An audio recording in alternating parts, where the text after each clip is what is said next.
তো আগের দিন আমরা কনস্টিটিউশন বা সংবিধান পড়ছিলাম। যেখানে আমরা আলোচনা করছিলাম কি সম্পর্কে আমাদের যে সংবিধানের যে সংবিধানের যে টাইপ যেটা লিখিত সংবিধান, অলিখিত সংবিধান সেই কথাগুলো আমরা আলোচনা করছিলাম।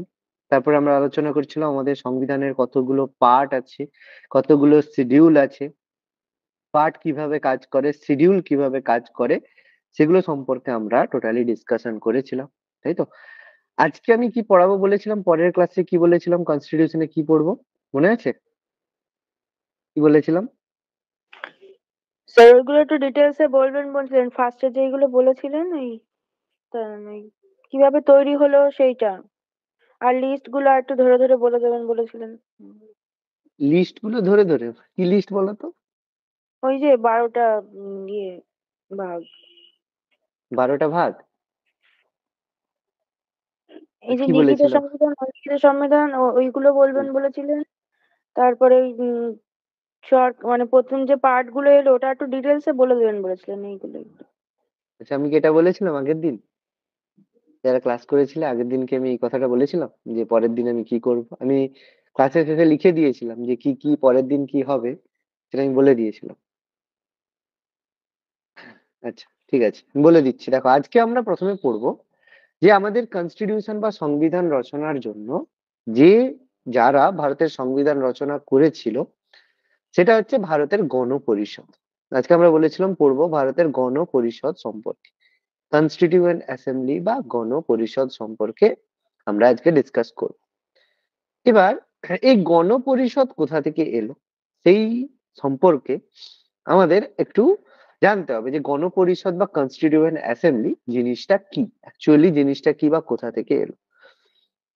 দেখো, এখানে আমাদের বুঝতে হবে একটা কথা যে যখন একটা সংবিধান রচনা করা হয় বা একটা কোনো কিছু যখন সংবিধানের মতো একটা গুরুত্বপূর্ণ জিনিস যখন করা হবে, তখন কি হবে সেই গণপরিষদ বা সেই যে সংবিধান তৈরি হবে সেই সংবিধানটা নিশ্চয়ই কোনো রাজ্যের জন্য নয়। সেই সংবিধানটা কি সমগ্র দেশের জন্য। মানে একটা সংবিধান হবে, সেটা একটা টোটাল দেশের জন্য সংবিধান হবে। অর্থাৎ কোনো কিছু সিদ্ধান্ত যখন তুমি নেবে একটা, যেটা তুমি টোটাল দেশের জন্য, যাকে আমরা ল এন্ড অর্ডার বলি, সেটা করার জন্য নিশ্চয়ই সমস্ত দেশ থেকে, সরি, দেশের সমস্ত প্রান্ত থেকে আমাদের কি দরকার? প্রতিনিধি দরকার, যারা এসে বলবে যে আমাদের রাজ্যের এই ব্যবস্থা, সেই অনুযায়ী সেগুলোকে মাথার মধ্যে রেখে আমাদের সংবিধান রচনা করতে হবে।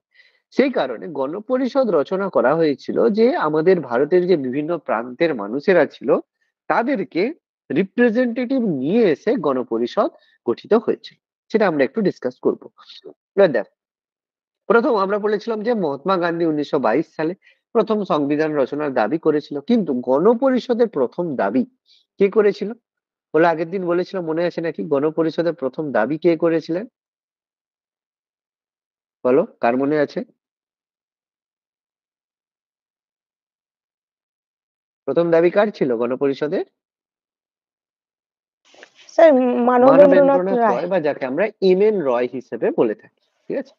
তো মানবেন্দ্রনাথ রয় বা এম এন রয়, তিনি গণপরিষদ রচনার জন্য প্রথম দাবি করেছিলেন। এবার বলো তো বাবু, কত খ্রিস্টাব্দে হয়েছিল? কত খ্রিস্টাব্দে তিনি? স্যার 1934। 1934, 1934-এ কমিউনিস্ট নেতা মানবেন্দ্রনাথ রয়, তিনি 1934 সালে প্রথমবার গণপরিষদের দাবি করেছিলেন। তবে তার এই গণপরিষদের দাবি জোরদার হয়েছিল কখন?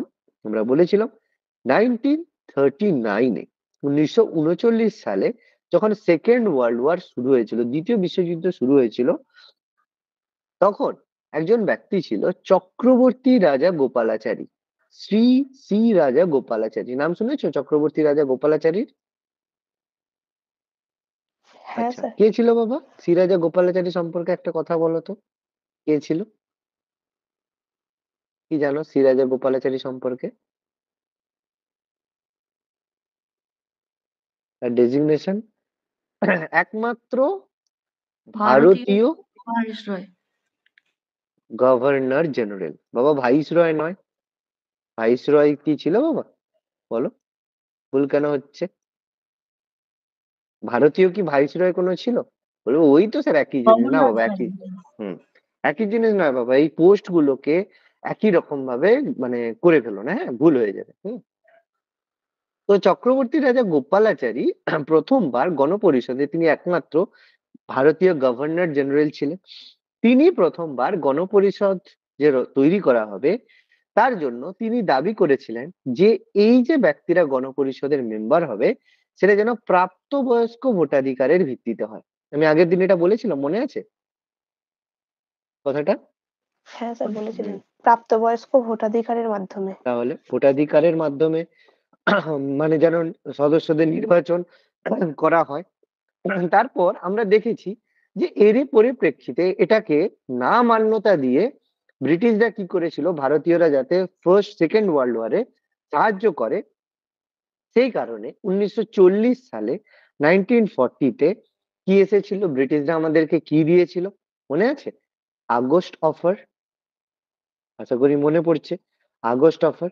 তো আগস্ট অফার যখন দেয়া হয় তখন ভারতের ভাইস রয় কে ছিলেন?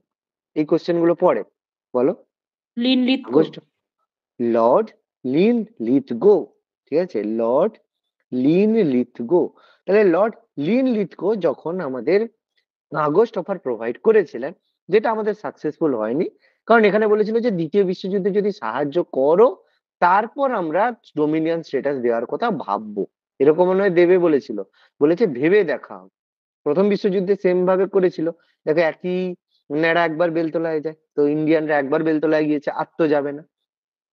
তো যাই হোক, সেই কারণে 1940 সালের আগস্ট অফারও কি হলো, ফেল করলো বা ব্যর্থ হলো। তারপর গভর্নমেন্ট কি করলো, আরবার সাহায্য প্রার্থী হিসাবে 1942-তে ভারতে এলো কে? ভারতে এলো ক্রিপস মিশন। জানি তো না জানি না? ক্রিপস হ্যাঁ স্যার। মিশন এসেছিল ভারতে, স্ট্যাফোর্ড ক্রিপস, তাই তো? স্ট্যাফোর্ড ক্রিপসের নেতৃত্বে ভারতে এসেছিল কি, ক্রিপস মিশন, স্ট্যাফোর্ড ক্রিপস। তাহলে স্ট্যাফোর্ড ক্রিপস যখন ভারতে ক্রিপস মিশন নিয়ে এলো, সেখানেও কি হলো, এই নীতিটাও কি হলো, ব্যর্থ হলো। কারণ এখানেও বলা হয়েছিল যে দ্বিতীয় বিশ্বযুদ্ধের পরে তাদেরকে ডোমিনিয়ন স্ট্যাটাস দেওয়া হবে। অর্থাৎ এবার এর আগে অলরেডি আমরা জানি যে আমাদের মুসলিম লীগ মানে পাকিস্তান প্রস্তাব গ্রহিত মানে নিয়ে নিয়েছিল। ভারত মানে ইন্ডিয়ান ন্যাশনাল কংগ্রেস, তারাও পূর্ণ স্বাধীনতার দাবি করেছিল। অর্থাৎ কারো দাবি পূরণ ছিল না, ঠিক আছে। সেই কারণে কি হলো, এই যে ক্রিপস মিশনটা কি হলো, ব্যর্থ হয়েছিল। সেটা আমরা প্রত্যেকেই আশা করি জানি যে ক্রিপস মিশনের কথাটা আমরা আশা করি আমরা এই সম্পর্কে কম বেশি জানি। যে এই কারণে কি হলো, ক্রিপস মিশনটা 1942-তে ব্যর্থ হলো। তারপরে কি হলো, গভর্নমেন্ট কি করলো, এবার দেখো ফার্স্ট ওয়ার্ল্ড ওয়ার প্রায় খুব জোর কদমে চলছিল। ক্রিপস মিশন ব্যর্থ হওয়ার পরে আমরা জানি যে 1945 সালে 1945-এ কি এসেছিল, ওয়াভেল পরিকল্পনা। যদি মনে থাকে ভালো, 1943 সালে ওয়াভেল এসেছিল। তো তিনি এসেও কি করেছিলেন, ওয়াভেল পরিকল্পনা পেশ করেছিল, যেটা আমাদের কাছে পরিচিত ছিল কি হিসাবে, সিমলা কনফারেন্স নামে পরিচিত ছিল। তাহলে সেই সময় ভাইস রয় ছিল আমাদের লর্ড ওয়াভেল, যেটাকে আমরা সিমলা পরিকল্পনাও বলে থাকি, কারণ এটা সিমলাতে হয়েছিল। এটাও কি হলো, ব্যর্থ হয়েছিল। অর্থাৎ ব্রিটিশদের সমস্ত যে চেষ্টা, ভারতের যে মানে ভারতীয়দের স্বাধীনতা বা ভারতীয়দের সমর্থন আদায়ের সমস্ত কিছু ব্যর্থ হয়েছিল। এরপর তাহলে সাকসেসফুল কখন হলো, তারপরে কি হলো, ব্রিটেনে যখন গভর্নমেন্ট পরিবর্তন হলো, ব্রিটেন আমাদের যেমন দেখো অনেকগুলো পার্টি রয়েছে, এই বিজেপি, তৃণমূল, সিপিএম পার্টি রয়েছে। ব্রিটেনে কি হয়, দুটো পার্টি। কি কি পার্টি বলতে পারবে ব্রিটেনে যে দুটো পার্টি হয়, তুই জানো? ব্রিটেনের দুটো পার্টি, ইউকেতে যে দুটো পার্টির ভোট হয় সেখানে দুটো পার্টি, তুমি হয় এই পার্টি নাহলে ওই পার্টিতে যেতে পারো। তোমার মতো করে তুমি পার্টি বানাতে পারবে না। একটা হয় কনজারভেটিভ পার্টি, আরেকটা হয় এটা কি, লেবার। Labour party. ঠিক আছে, এগুলো বাবা জানতে হবে, হ্যাঁ। এগুলো না জানলে কিন্তু করতে পারবে না। পরীক্ষায় যখন কোশ্চেন আসবে এগুলো সম্পর্কে এগুলো জানতে হবে। কনজারভেটিভ পার্টি আর লেবার পার্টি। তাহলে এতদিন মানে 1943 পর্যন্ত কি ছিল, কনজারভেটিভ পার্টি থেকে প্রাইম মিনিস্টার ছিল কে ছিল, আমাদের উইনস্টন চার্চিল। ঠিক আছে, চার্চিল এতদিন পর্যন্ত প্রাইম মিনিস্টার ছিল। এরপর যখন ব্রিটেনে ইলেকশন হলো, ইলেকশন হওয়ার পরে লেবার পার্টি জিতে গেল। লেবার পার্টি থেকে প্রাইম মিনিস্টার হলো কে, ক্লিমেন্ট এটলি। ঠিক আছে, তো এই ক্লিমেন্ট এটলিকে বলা হয় যে ভারতীয়দের প্রতি তিনি যথেষ্ট বেশি মানে সফট ছিলেন, সেই কারণে ক্লিমেন্ট এটলিকে বলা হতো কি ভারত বন্ধু বলা হতো। ঠিক আছে, তাকে ভারত বন্ধু বলা হতো ক্লিমেন্ট এটলিকে। তো ক্লিমেন্ট এটলি 1945 সালে আমাদের মানে 1946 সালে তিনি প্রাইম মিনিস্টার হওয়ার পরে নির্বাচনী প্রতিশ্রুতি, ভোটের আগে বলে এই যে এই করে দেবো সেই করে দেবো, নির্বাচনী প্রতিশ্রুতি কি ছিল যে ভারতকে তারা ডোমিনিয়ন মানে ভারতকে স্বাধীনতা তারা দেবে, এটলি বলেছিল। সেই অনুযায়ী 1946 সালে 1946 সালে ক্লিমেন্ট এটলি প্রাইম মিনিস্টার হওয়ার পরে কি ঘোষণা করলো, ভারতে এলো কি ক্যাবিনেট মিশন নিয়ে এলো। ঠিক আছে, ক্যাবিনেট মিশন কি হয় ভারতে আসে। তো ক্যাবিনেট মিশনের যে হেড ছিল সে কে ছিল, সে ছিলেন পেথিক লরেন্স। ঠিক আছে, এগুলো মাথায় রাখতে হবে, পেথিক লরেন্স। তো পেথিক লরেন্স ভারতে আসেন এবং ক্যাবিনেট মিশন ভারতে নিয়ে আসেন। এই ক্যাবিনেট মিশন ভারতে এসেছিল যার উদ্দেশ্য ছিল সাধারণত দুটো। নাম্বার ওয়ান কি, ভারতের যে ভারতকে যে স্বাধীনতা দেওয়া হবে এর জন্য একটা হচ্ছে দায়িত্বশীল সরকার গঠন করা, মানে এরকম নয় যে যার হাতে খুশি দিয়ে চলে যাবে সেরকম নিশ্চয়ই না, একটা সরকার গঠন করা, সেই সরকারের হাতে তারা ক্ষমতা ট্রান্সফার করবে। সেই সরকারকে বলা হতো কি অন্তর্বর্তীকালীন সরকার। অন্তর্বর্তী কেন বলা হচ্ছে, কারণ ইন্টারিম গভর্নমেন্ট বা অন্তর্বর্তীকালীন সরকার মানে একটা থেকে আরেকটা যখন যাবে তার মিডল টাইমে আসবে। অর্থাৎ ভারতে আসার উদ্দেশ্য ছিল অন্তর্বর্তীকালীন শাসন মানে হিসেবে একটা সরকার গঠন করা, এবং এই সরকার কিভাবে কাজ করবে সেই কাজ করার জন্য একটা গণপরিষদ গঠন করা। তাহলে এই গণপরিষদ কি কাজ করবে, এই গণপরিষদের কাজ হচ্ছে ভারতের জন্য সংবিধান রচনা করা। ভারতের জন্য সংবিধান রচনা করা ছিল গণপরিষদের কাজ। বলো, এতটা যে আমি তোমাদেরকে গল্প বললাম এটা প্রত্যেকের ক্লিয়ার নাকি? এর মধ্যে যদি কোনো ডাউট থাকে বলো কি ব্যাপার, বা এই জায়গার মধ্যে কোনো যদি মানে কোশ্চেন জানার থাকে বা কিছু যদি ইনফরমেশন লাগে বলো, আমি বলে দিচ্ছি। ক্লিয়ার হলে বলবে।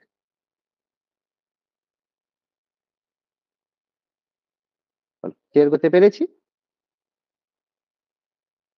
হ্যাঁ স্যার। ওকে, এবার তার মানে ক্যাবিনেট মিশন 1946 সালে গঠিত হওয়ার পরে যখন ভারতে এসেছিল তাদের কাছে দুটো টার্গেট ছিল। প্রথম টার্গেট ভারতের জন্য একটা অন্তর্বর্তীকালীন সরকার গঠন করা, দ্বিতীয় টার্গেট ভারতের জন্য গণপরিষদ গঠন করা। এবার আমরা এখানে অন্তর্বর্তীকালীন সরকার সম্পর্কে আলোচনা করব না, কারণ এটা আমাদের হিস্ট্রিতে আলোচনা হবে। আমরা আলোচনা করব গণপরিষদ সম্পর্কে, যেটা আমাদের সংবিধানে আমাদের জানতে হবে। ঠিক আছে, তাহলে এই যে সংবিধান রচনা হলো, তাহলে গণপরিষদ যে সংবিধানটা রচনা করেছিল আমরা আগের দিনই পড়েছিলাম যে ভারতের যে সংবিধান সেটা কি পৃথিবীর সবচেয়ে বৃহত্তম লিখিত সংবিধান, সবচেয়ে লিখিত বৃহত্তম সংবিধান। ঠিক আছে, সব থেকে বড় সংবিধান আমাদের রয়েছে, তাই তো? এটা আমাদের সব থেকে বড় সংবিধান আমরা জানি। এই সংবিধান, ঠিক আছে, এই সংবিধানে এবার এখান থেকে এই সংবিধান সম্পর্কে কারা তৈরি করেছিল তাদের সম্পর্কে কি কতগুলো মানে পেজ ছিল, কতগুলো সভা হয়েছিল সেগুলো সম্পর্কে আমাদের ডিটেলস লাগবে। তাহলে কোশ্চেন যদি আসে যে ভারতের সংবিধান রচনা করেছিল কারা, তাহলে কি বলবে, উত্তর কি হবে?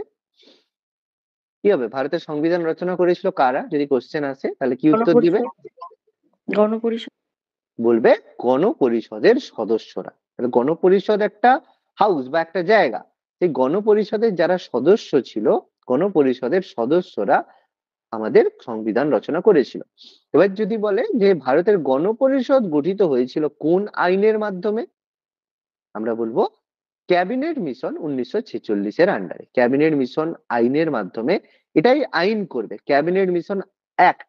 ওকে, তার আন্ডারে ভারতের সংবিধান রচনা হয়েছিল।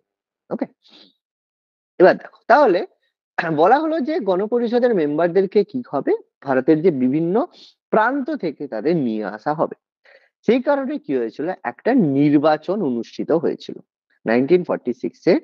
এই কারণে একটা নির্বাচন হয়েছিল, একটা ইলেকশন কন্ডাক্ট করা হয়েছিল। দেখো ইলেকশন না করলে নিশ্চয়ই হবে না।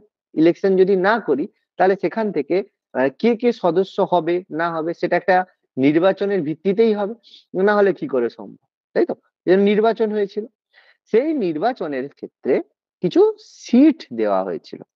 আমাদের যখন ভোট হয় তখন কিছু সিটে ভোট, আমাদের যেমন লোকসভার ভোট হয়, রাজ্যসভার যে ভোট হয় সেখানে সিট থাকে।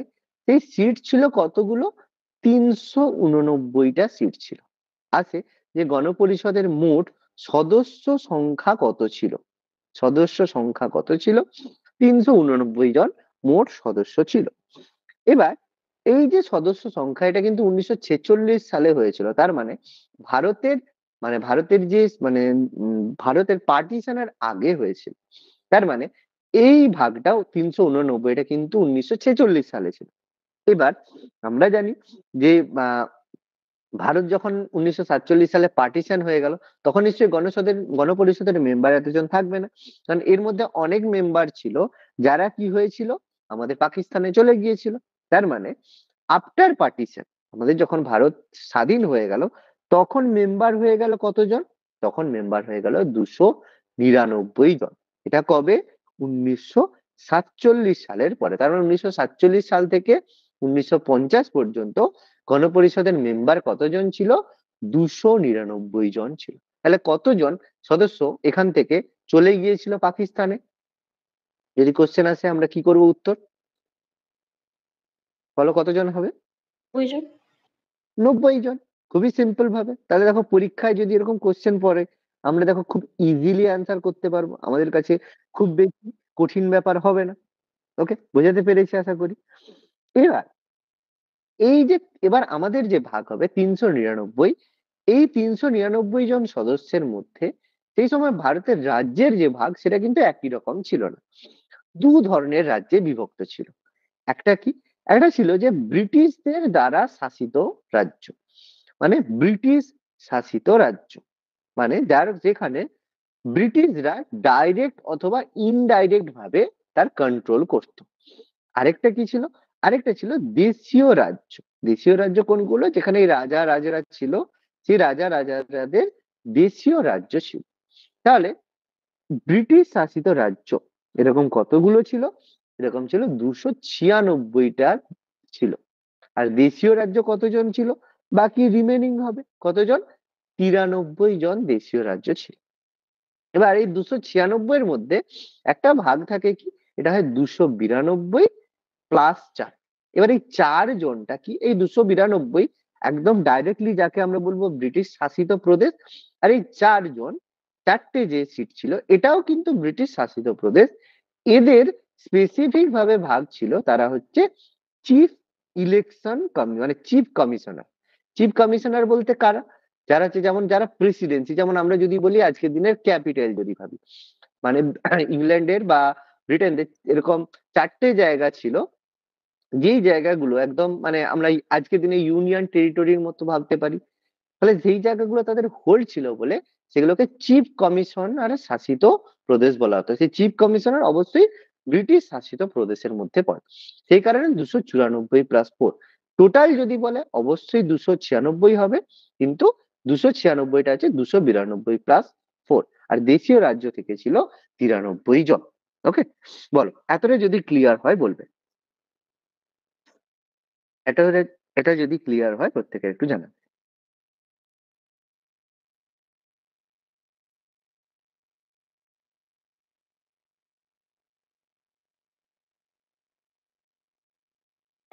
হ্যাঁ স্যার, হয়েছে। ওকে, আচ্ছা। তো এইভাবে কি হলো? ডিভিশন হলো। তাহলে এতটা আমাদের আশা করি প্রত্যেকে ক্লিয়ার হলো যে এই যে ডিভিশনটা হয়েছিল সেখানে। এবার এই নির্বাচন, এই যে ভোটটা হলো, এই যে সিট গুলো হলো, এই সিট ডিস্ট্রিবিউশন অনুযায়ী ভোট হবে। এবার এই যে ভোট হলো, সেই ইলেকশন যে কন্ডাক্ট হলো, নির্বাচন হলো, সেই নির্বাচনে যে আমাদের ইন্ডিয়ান ন্যাশনাল কংগ্রেস ছিল, আমাদের যে কংগ্রেস ছিল তারা কিন্তু 69% আসন পেয়েছিল। 69% সিট বা আসন পেয়েছিল কংগ্রেস। এর ফলে কি হলো? 69% সিট কংগ্রেস পেয়েছিল, অল ইন্ডিয়া মুসলিম লীগ এরা পেয়েছিল সেই সময় 73টা সিট, 69% আসন। আমরা এটাকে সিট হিসাবে যদি বলি তাহলে সেটা হবে 208, 208 সিট কংগ্রেস পেয়েছিল। মুসলিম লীগ পেয়েছিল 73টা সিট এবং অন্যান্য যারা ছিল তারা হচ্ছে 15টা সিট পেয়েছিল। তাহলে আমাদের এই দুটো সিট লাগে। অর্থাৎ একটা জিনিস বুঝতে পারলাম যে কংগ্রেস খুবই বেশি ভোটে জিতেছিল। এতে কি হলো যে আমাদের মুসলিম লীগের মোটামুটি যাকে আমরা হেড বলি, হেড হিসেবে কনসিডার করি, সেটা কে ছিল? মোহাম্মদ আলী জিন্না। তাহলে মোহাম্মদ আলী জিন্না যখন ভোটে এই পরিমাণে হেরে গেল, সে কি করলো, মানে আমাদের যে গণপরিষদে যোগদান করতে সে বলল, মানে সে নাকচ করে দিল। মানে গণপরিষদে যোগদানে, গণপরিষদের গণপরিষদে যোগদানে অসম্মত হলো। ঠিক আছে? সে বললো না, আমি ভোটে মানে হয়ে গেছে, হেরে গেছে, বলতে গেলে অনেক কম সিট পেয়েছে, সে কারণে সে বললো যে না, আমি গণপরিষদে যোগদান করব না। তাহলে অসম্মত হলো। এতে কি হলো, গণপরিষদে প্রথম অবস্থায় কিন্তু মুসলিম লীগ যোগদান করেনি। তারপরে কি হয়েছিল, গ্রেট ইন্ডিয়া কিলিং বলে হয়েছিল, সেগুলোর কথা হিস্ট্রিতে আমি খুব বেশি যাচ্ছি না। ওকে। তো এর ফলে কি হলো যে আমাদের গণপরিষদে প্রাথমিক অবস্থায় শুধুমাত্র কংগ্রেসরা মেম্বার ছিল। তারপর অনেক রিকোয়েস্টে 1947 সালে যখন গণপরিষদের মানে মানে পার্টিশন হওয়ার আগে গণপরিষদের মেম্বাররা এখানে যোগদান করেছিল, মানে মুসলিম লীগ থেকে যোগদান করেছিল। সেটা আমরা একটু পরে আলোচনা করব। ওকে। এই পেজটা মুছে দিলাম তাহলে, এখানে আর কিছু অসুবিধা নেই, মুছে দিচ্ছি স্যার তাহলে। স্যার বলছি বলো এই যে বলো। 69% ভোট পেয়ে জিতেছিল কংগ্রেস, তাহলে এরা চাইলে তো ভাগ নাও করতে হ্যাঁ, পারতো, কারণ এতটা আর কি ছিল। আর ভালো করে বলো, আরেকবার বলো। 69% ভোটে যে জিতেছিল কংগ্রেস, তাহলে এরা হ্যাঁ, চাইলে তো মানে ভাগটা নাও করতে পারতো, দেশ ভাগ, যেহেতু সংখ্যাগরিষ্ঠতা এদের ছিল। দেখো বাবা, এখানে যে সিট পেয়েছে সেটা তো ছিল বাবা এই অন্তর্বর্তীকালীন সরকারের ক্ষেত্রে, কিন্তু ভারত ভাগের সিদ্ধান্ত সেটা তো বাবা কংগ্রেসের ছিল না, সেটা তো ব্রিটিশ পার্লামেন্টের ছিল। কারণ ভারত যে স্বাধীন হয়েছিল 1947 সালে, তার আগে যা কোনো ডিসিশন হতো সেটা তো বাবা ব্রিটিশ পার্লামেন্ট থেকে হতো। তাই তো? কি বললাম বুঝতে পেরেছো তো? হ্যাঁ। মানে 1946 সালে যে নির্বাচন হলো, তারপরে আমরা দেখেছি কি 1947 সালে জুলাই মাসে কি হয়, ব্রিটিশ পার্লামেন্ট থেকে ইন্ডিয়ান ইন্ডিপেন্ডেন্স অ্যাক্ট পাস হয়, ভারতের স্বাধীনতা আইন পাস হয়। তার মানে ভারত যে স্বাধীন হবে সেই একটাও তো বাবা ব্রিটিশ পার্লামেন্ট করেছিল 1947-এর জুলাইতে। তাহলে এই ভোটে জেতা না জেতার মধ্যে কি কোনো সম্পর্ক রয়েছে? নিশ্চয়ই নয়। কি বলছি বোঝা গেল? হ্যাঁ স্যার। মানে কংগ্রেসের দেখো কিন্তু ভোটে জেতা না জেতায়, তারপরে দেখো কি বলতো, মানে মানে আমাদের সবসময় একটা বড় ব্যাপার কি জানো, যে আমাদের 10 জনের ওপরে না, মানে 100 জনের ওপরে না দুজন ছড়ি ঘোরায়। এটা সব থেকে বড় কথা। তো এটা কিছু করার নেই, কারণ আমাদেরও দেখো ওই মুসলিম লীগ সংখ্যায় কম হতে পারে কিন্তু তারা এতটাই ডমিনেন্স ছিল। ওই যে আমাদের কলকাতাতে কি হয়েছিল, গ্রেট ক্যালকাটা কিলিং, সেটা সম্পর্কে নিশ্চয়ই জানো, যে কত মানুষকে তারা মেরে দিয়েছিল, মানে কত মানুষ মৃত্যু, কত মানে মহিলাদের রেপ থেকে শুরু করে মার্ডার, কত কিছু হয়েছিল। তাহলে শুধুমাত্র দেখো ভোটে যোগদান, ভোটে হেরে গেছিল বলে তারা এইভাবে কাজকর্ম করেছিল। তাহলে সেখানে ভারত ভাগ না করলে মানে ভারতের যে অবস্থা সেটা নিশ্চয়ই খুবই খারাপই হতো, তাই না? কি বললাম বোঝা গেল? মানে এক কথায় যদি কেউ বলে যে ভারত ভাগ আমাদের খুব খারাপ হয়েছিল, এক কথায় যদি আজকের দিনে ভেবে দেখো না, ভারত ভাগটা না খুব ভালো প্রয়োজন ছিল। মানে সংসারে থেকে, মানে প্রবলেম তৈরি করার থেকে না আলাদা করে দিলে না সংসারে শান্তি থাকে, থাকে কি থাকে না, নিজেরাই বলো। কি বললাম বোঝা গেছে? হ্যাঁ স্যার। ওকে, যাই হোক। আচ্ছা, এটা পুরো মুছে দিলাম তাহলে, পুরো পেজটা। তারপরে আমি গণপরিষদের যে সেশনস গুলো সম্পর্কে আলোচনা করবো। এগোচ্ছি তাহলে, মুছে দিলাম।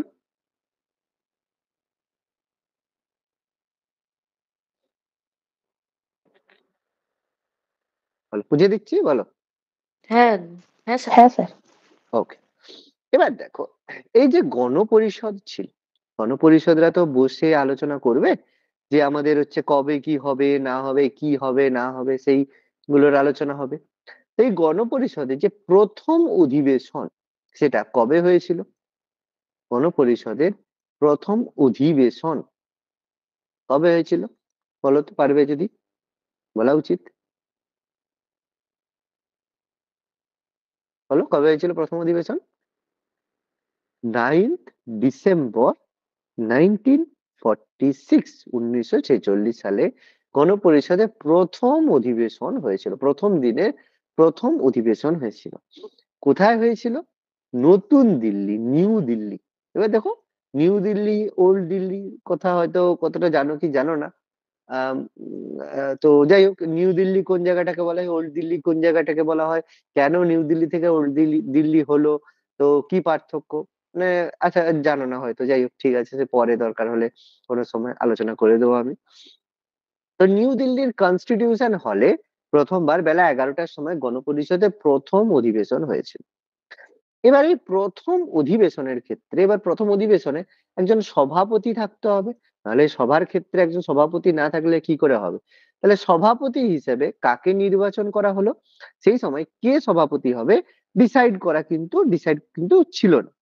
সেই কারণে তারা একটা সম্মান প্রদর্শনের জন্য কি করলো, যে গণপরিষদের সবচেয়ে যে বয়োজ্যেষ্ঠ নেতা ছিল, বয়োজ্যেষ্ঠ মানে সব থেকে যে বয়স্ক ছিল, সেই বয়স্ক ছিল ডক্টর সচ্চিদানন্দ সিনহা।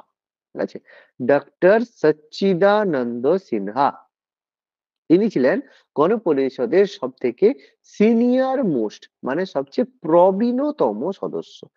সেই প্রবীণতম সদস্য হিসাবে ডক্টর সচ্চিদানন্দ সিনহাকে কি হলো, গণপরিষদের সভাপতি অ্যাপয়েন্ট করে দেওয়া হলো। এবার সেই সেশনে, এবার এই যে এনাকেই যে সদস্য করা হবে, এটা কে বলেছিল, মানে কারো একটা সুপারিশ ছিল যে এনাকে করা হোক, বলতে পারবে কার সুপারিশ ছিল? ওদের পরীক্ষায় কোশ্চেন আছে, বলো, পারা উচিত।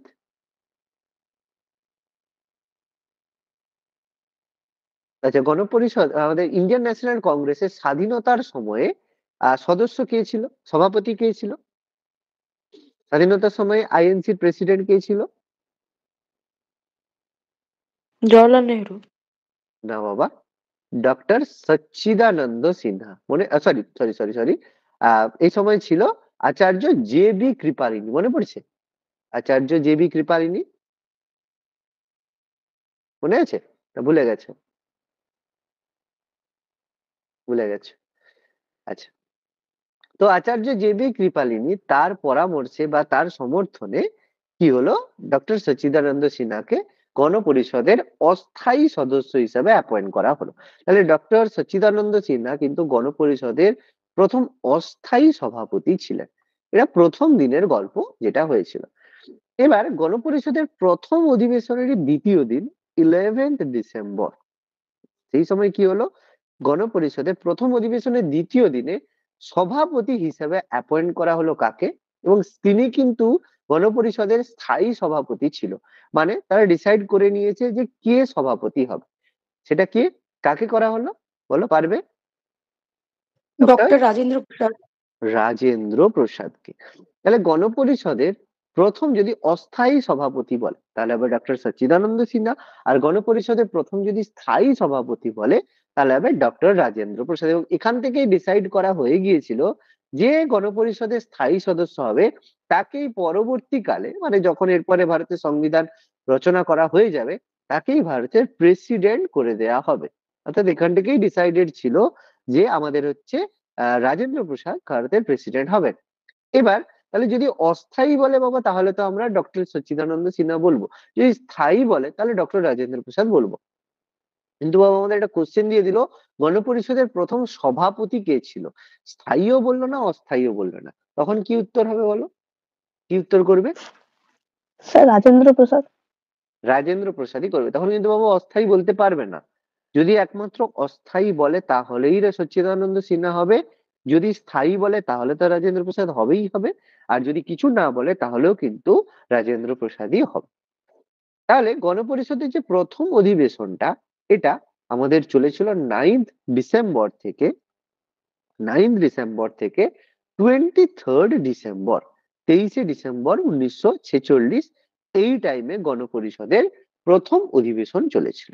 ঠিক আছে, প্রথম অধিবেশনটা 9 ডিসেম্বর থেকে 23 ডিসেম্বর পর্যন্ত হয়েছিল প্রথম অধিবেশন। তার মধ্যে গুরুত্বপূর্ণ কি ঘটনা হলো, যে এর মধ্যে আমাদের হচ্ছে কি বলে দুটো সদস্য স্থায়ী সভাপতি আর অস্থায়ী সভাপতিকে নির্বাচন করা হয়েছিল। তাহলে যদি বলে গণপরিষদের প্রথম অধিবেশন কত দিন চলেছিল, কি হবে উত্তর? 14 দিন।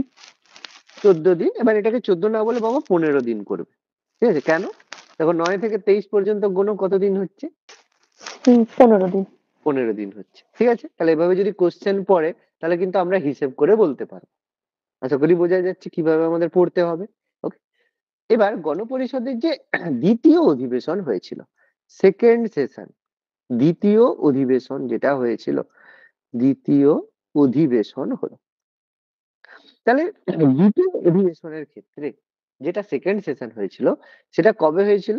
1947 সালের 20 জানুয়ারি, 20th জানুয়ারি থেকে আমাদের 25th জানুয়ারি, এটা 1947। কতদিন হবে তাহলে? 5 দিন। না, কদিন? 6 দিন। কদিন? বোঝাতে পারছি? দেখো ভুলটা কিভাবে হচ্ছে, মানে ভুল মানে কি এগুলো পরে মনে রাখতে হবে। দেখো কোশ্চেন আজকের দিনে, মানে আমি কেন এতটা বলছি তার কারণ দেখো কোশ্চেনের যে হার্ডনেস সেগুলো কিন্তু তোমাকে এইভাবে দিতে পারে। সেই কারণে আমি একটু ভালোভাবে বলে দিচ্ছি যাতে তোমাদের জিনিসগুলো মাথায় থাকে। এই কথাগুলো তোমরা পাশে লিখে রাখো। এটা হয়েছিল 15 দিন, এটা হয়েছিল 6 দিন, এভাবে মনে রাখতে হবে। ঠিক আছে, তাহলে গণপরিষদের যে দ্বিতীয় অধিবেশন হয়েছিল সেটা হয়েছিল তোমার এই দিন। ওকে, আচ্ছা আচ্ছা, প্রথম অধিবেশনে আরেকটা কথা আমি বলতে ভুলে গেছিলাম। এই অধিবেশনে দুটো সভাপতি যেমন হয়েছিল, তার সাথে সাথে কি হয়েছিল এই সময়ে গণপরিষদে প্রথমবার উদ্দেশ্যমূলক প্রস্তাব, ঠিক আছে, উদ্দেশ্যমূলক প্রস্তাব প্রস্তাবিত হয়েছিল। উদ্দেশ্যমূলক প্রস্তাব, প্রস্তাব যেটাকে আমরা কি বলি, অবজেক্টিভ রেজলিউশন। অবজেক্টিভ রেজলিউশন যেটা, সেটা গণপরিষদের প্রথম অধিবেশনে প্রস্তাবিত হয়েছিল, পাস হয়নি কিন্তু বাবা, প্রস্তাবিত হয়েছিল। এবার প্রশ্নটা হচ্ছে অবজেক্টিভ রেজলিউশনটা কে প্রস্তাব করেছিলেন, প্রস্তাবিত কার দ্বারা হয়েছিল, কে প্রস্তাবিত করেছিলেন বলো? জেএল নেহেরু। জওহরলাল নেহেরু। ঠিক আছে, নেহেরু, জওহরলাল নেহেরু গণপরিষদে প্রথম অবজেক্টিভ রেজলিউশনটা প্রস্তাবিত করেছিলেন এবং এটাই পাস হয়েছিল। এবার পরীক্ষায় আসে আরেকটা কথা, যে গণপরিষদের যে অবজেক্টিভ রেজলিউশন থেকে ভারতীয় সংবিধানের কোন অংশটি গৃহীত হয়েছে, কি হবে উত্তর? পারবে? স্যার আবার বলুন কি বলে? আচ্ছা, অবজেক্টিভ রেজলিউশন থেকে ভারতীয় সংবিধানের কোন অংশটি গৃহীত হয়েছে, পারবে? অ্যান্সার হচ্ছে প্রস্তাবনা, বা যেটাকে আমরা বলি প্রিয়াম্বেল। প্রিয়াম্বেল বোঝো তো? প্রিয়াম্বেল বোঝ, আমাদের যে ভারতে বিভিন্ন বইয়ের যে সামনে লেখা থাকে আমরা হ্যাঁ ভারতের স্যার, জনগণ, প্রথমে যেটা দেয়া থাকে। প্রথমে যেটা দেওয়া থাকে সেই প্রিয়াম্বেলটা কিন্তু অবজেক্টিভ রেজলিউশন থেকে গৃহীত করা হয়েছে, যেটা জওহরলাল নেহেরু প্রস্তাব করেছিলেন। এবার এর যদি আমাদের ডেট জানতে চায় তাহলে এটা আমরা করব কবে? 13ই ডিসেম্বর, 30th ডিসেম্বর 1946 গণপরিষদের প্রথম অধিবেশনে অবজেক্টিভ রেজলিউশনটা তিনি প্রস্তাবিত করেছিলেন। ঠিক আছে, আর এটা পাস হয়েছিল কবে? অবজেক্টিভ রেজলিউশনটা দ্বিতীয় অধিবেশনে এসে এই অবজেক্টিভ রেজলিউশনটা পাস হয়েছিল। অবজেক্টিভ রেজলিউশন পাস হয় কবে? গণপরিষদের দ্বিতীয় অধিবেশনে। যদি বলে ডেট কত ছিল তাহলে হবে 22শে জানুয়ারি 1947। তাহলে গণপরিষদের দ্বিতীয় অধিবেশনে এসে অবজেক্টিভ রেজলিউশনটা পাস হয়েছিল। বলো, ক্লিয়ার হলো প্রত্যেকের? আশা করি ক্লিয়ার করতে পারছি সেশন গুলো সম্পর্কে। হ্যাঁ। ওকে, এবার গণপরিষদের যে তৃতীয় অধিবেশন হয়েছিল, থার্ড সেশন বা তৃতীয় অধিবেশন যেটা হয়েছিল, সেটা কবে থেকে কবে হয়েছিল? তৃতীয় অধিবেশন হয়েছিল 28 এপ্রিল, 28 এপ্রিল, অবশ্যই 1947 থেকে 2 মে 1947। কতদিন হচ্ছে? কতদিন হচ্ছে বলো? স্যার 5 দিন। দিন 5 দিন হচ্ছে। এবার হিসেব আশা করি ঠিক হচ্ছে, তাই তো? এবার হিসেব আশা করি ঠিক হচ্ছে। তাহলে এপ্রিল মাসে হয়েছিল, তাহলে এটা 5 দিনের সেশন ছিল। ঠিক আছে? এখানে খুব বেশি কিছু গুরুত্বপূর্ণ কোনো ঘটনা এর মধ্যে নেই।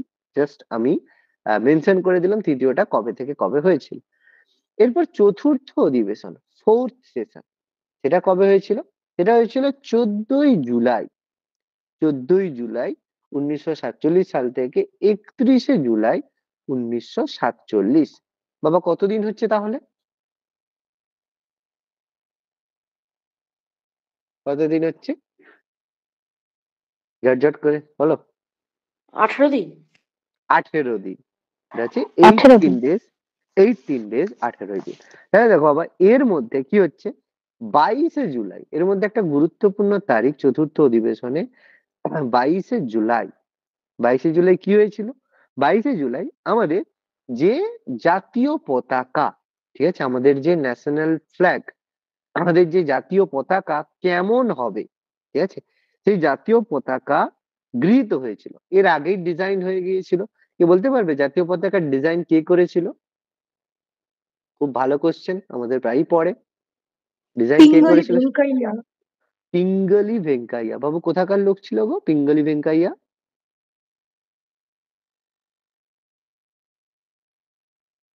পরীক্ষায় আসে? পিঙ্গলি ভেঙ্কাইয়া কোথাকার লোক ছিল? অন্ধ্রপ্রদেশ। মনে থাকবে? ওকে। পিঙ্গলি ভেঙ্কাইয়া জাতীয় পতাকার যে নকশা তৈরি করেছিলেন, এবং সেটা আমাদের মানে জাতীয় পতাকার জন্য এই সময় কিন্তু গৃহীত হয়েছিল, এবং গৃহীত গ্রহণ করার জন্য একটা কমিটি গঠন করা হয়েছিল। সেই সব কমিটিকে বলা হতো ad hoc committee on national flag. বলে স্যার কমিটির নাম কি অ্যাড হক কমিটি? না, অ্যাড হক কমিটি বলতে অ্যাড হক কথাটার মানে হচ্ছে কোনো অস্থায়ী কমিটিকেই অ্যাড হক কমিটি বলা হয়। যেমন সাপোজ ধরো তোমাদের পাড়ায় দুর্গাপুজো হবে, তাহলে দুর্গাপূজার জন্য কি হবে, একটা কমিটি গঠন করা হবে। সেই সময় দুর্গাপূজার জন্য ad hoc committee, ad hoc committee মানে একটা অস্থায়ী কমিটি গঠন হয়েছে, অস্থায়ী কমিটিকেই বলা হয় অ্যাড হক কমিটি। মানে যখনই জাতীয় পতাকা কি হবে সিদ্ধান্ত গৃহীত হয়ে গেল, ব্যাস সঙ্গে সঙ্গে মানে আমাদের মানে ব্যাপারটা চলে গেল। ঠিক আছে? তাহলে চতুর্থ অধিবেশনে এটা ছিল গুরুত্বপূর্ণ একটা পদক্ষেপ বা গুরুত্বপূর্ণ একটা কাজ। বুঝতে পারলাম? ক্লিয়ার হলো? ওকে। এবার দেখো, গণপরিষদের পঞ্চম অধিবেশন কবে হয়েছিল? এটা হয়েছিল 14ই অগস্ট 1947 থেকে 30শে অগস্ট 1947। কতদিন হচ্ছে বাবা? শেষে যোগ করতে দেবো, মনে থাকে যেন, সেই জন্য আমি লিখতে বলছি। কতদিন হচ্ছে? 17। 17 দিন হচ্ছে। ঠিক আছে? তাহলে এখানে 17 দিন হয়েছিল। আচ্ছা, তাহলে এর মধ্যে কি ঘটনা ঘটেছিল বলো? আমাকে বলতে হবে। দিন 15 স্বাধীন। হ্যাঁ, 15ই আগস্ট 1947। সেদিন কি হয়েছিল? ভারতের স্বাধীনতা দিবস, তাই তো? ভারতের স্বাধীনতা দিবস। তাহলে ভারত হচ্ছে সেদিন স্বাধীন হয়েছিল। ঠিক আছে? তো যাই হোক, অ্যাকচুয়ালি যদি বলো ভারতের স্বাধীনতা দিবস এইটা, তো এটা অ্যাকচুয়ালি নয়। তো কারণ অন্য আছে, যাই হোক সেটা আমি পরে স্টেট রিঅর্গানাইজেশন পড়াতে গিয়ে তখন বলবো যে এই দিন আমরা শুধুমাত্র ব্রিটেনের কাছ থেকে ভারত স্বাধীন হয়েছিল, টোটাল ভারত কিন্তু স্বাধীন এই দিন হয়নি, পরে হয়েছিল। ঠিক আছে? সেটা আমরা পরে ডিসকাস করব ব্যাপারটা। আচ্ছা, গণপরিষদের তাহলে পঞ্চম অধিবেশন আমি আলোচনা করলাম, তাহলে এই সময়ের গল্প এটা হলো। এবার গণপরিষদে যে ষষ্ঠ অধিবেশন, 6th সেশন, সেটা কবে হলো? 27 জানুয়ারি, 27শে জানুয়ারি 1948 সাল থেকে। পঞ্চমটা কদিন হলো? কতদিন হলো বলো পঞ্চমটা? 17 দিন। 17 দিন হলো। 14ই আগস্ট থেকে, আমি ডেটও লিখে দিয়েছি বাবা, 30শে অগস্ট। 14ই আগস্ট থেকে 17ই আগস্ট বিয়োগ করলে 16 প্লাস 1, 17 দিন। ষষ্ঠটা হলো 27শে জানুয়ারি, শুধুমাত্র এটা ছিল একদিন। ঠিক আছে? 27শে জানুয়ারি 1948। তাহলে এটা পরীক্ষায় কোশ্চেন আসতে পারে যে গণপরিষদের কোন অধিবেশনটি মাত্র একদিনের ছিল? তাহলে সেটা হচ্ছে ষষ্ঠ অধিবেশন, 6th অধিবেশন, এটা ছিল মাত্র একদিনের অধিবেশন। বুঝতে পারছো? এই ধরনের কোশ্চেন যদি পড়ে তোমরা কি করবে? ছেড়ে দিয়ে আসবে যে 11টা সেশন ছিল পড়ে এসেছি, কিন্তু এগুলো ডিটেলস তোমরা জানো না।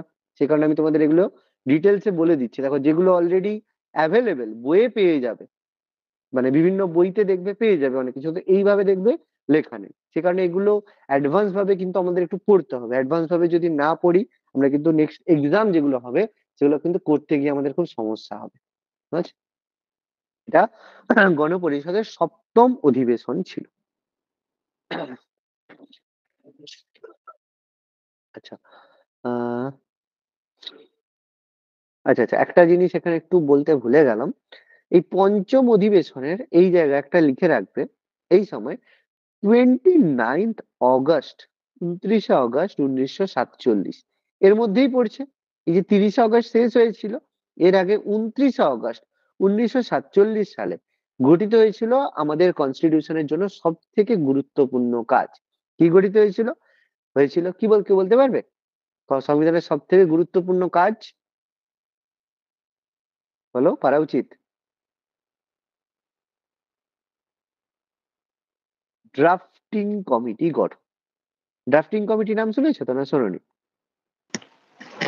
হ্যাঁ স্যার। তাহলে এই ড্রাফটিং কমিটি, হ্যাঁ, খসড়া কমিটি বা ড্রাফটিং কমিটি গঠন হয়েছিল। কে চেয়ারম্যান ছিল গো? B R Ambedkar. তাহলে ড্রাফটিং কমিটি গঠন হয়েছিল গণপরিষদের কোন অধিবেশনে? 5ম অধিবেশনে। ওকে, সভাপতি ছিল ডক্টর বি আর আম্বেদকর। ঠিক আছে, ডক্টর বি আর আম্বেদকর। দেখো, আজকের দিনে আমি একটা কথা তোমাদের বলবো, যে আজকের দিনে আমাদের কি হয়, প্রচন্ড প্রেস্টিজ বেড়ে গেছে। কিরকম প্রেস্টিজ বেড়ে গেছে? সাপোজ আমি তোমাদের মধ্যে যদি কাউকে এখন একটু অপমান করেছি, ঠিক আছে, তোমরা পরের দিন থেকে ক্লাস করবে? কেউ ক্লাস করবে না। ধর, স্যার এরকম করে আমাকে বলে দিল, এটা করবো না। ফালতু, আমার কি পয়সা নেই নাকি, আমি অন্য কোনো জায়গায় পড়তে পারবো না? অনেকেই চলে যাবে, বলবেন দেখো 100 জনের মধ্যে আজকের দিনে 99.99 জন বেরিয়ে চলে যাবে সঙ্গে সঙ্গে, না না, কি আমাকে এরকম বলেছে, আমি চলে যাবো। ডক্টর আম্বেদকর বাবা এমন একজন লোক ছিল, যাকে কোনোদিন মানে ক্লাসরুমের ভেতরে ঢুকতে দেওয়া হয়নি। দরজার বাইরে থেকে তাকে পড়াশুনো করতে হতো। ইভেন তিনি যখন অফিসার হয়ে গেছিলেন, তিনি অফিসার, গ্রুপ ডি এর কর্মচারী, সে তার রুমে ঢুকতো না, বাইরে থেকে ফাইল ছুঁড়ে দিয়ে চলে যেত। ঠিক আছে? সে যে মানে তাকে মানে কুয়ো থেকে জল খেতে দেওয়া হতো না। ঠিক আছে? তো সেরকম একজন মানুষ, যিনি, তিনি যদি ভাবতেন, এবং তিনি এটাও হয়তো তোমরা জানো যে তিনি যেহেতু নিচু জাতির ছিলেন বলে, সে কারণে তাকে কিন্তু সংস্কৃত পড়তে দেওয়া হতো না। সেজন্য তিনি সমস্ত কিছু নলেজ যেগুলো অ্যাকোয়ার করেছিলেন সেগুলো ফার্সিতে করেছিলেন। কারণ ফার্সিতে সমস্ত সংস্কৃত বই, অনেক কিছু বই তোমার হচ্ছে ট্রান্সলেট করা হয়েছিল। সেই কারণে তিনি সংস্কৃত পড়তে না পেরে সব স্টাডি ফার্সিতে করেছিলেন। ডেডিকেশন বোঝো ডক্টর বি আর আম্বেদকরের। তো এনার মতো পার্সোনালিটি খুব কম হয়, যে doctor B R Ambedkar was the greatest. ঠিক আছে? তো যাই হোক, তো গণপরিষদের খসড়া কমিটির মানে যে চেয়ারম্যান, ডক্টর বি আর আম্বেদকরকে অ্যাপয়েন্ট করা হয়েছিল। এর সাথে সাথে আরো 6 জন সদস্য ছিল যাকে গণপরিষদের সদস্য করা হয়েছিল। তার মধ্যে ছিল K M Munshi. K M Munshi ছিলেন আরেকজন মেম্বার। আরেকজন ছিল মোহাম্মদ সায়েদুল্লাহ। মোহাম্মদ সায়েদুল্লাহ আরেকজন মেম্বার ছিলেন। আর ছিলেন আল্লাদি কৃষ্ণস্বামী আইয়ার, এ কে আইয়ার, আল্লাদি কৃষ্ণস্বামী আইয়ার। আর মেম্বার ছিলেন তোমার হচ্ছে গোপালা স্বামী আয়েঙ্গার, গোপাল আয়েঙ্গার।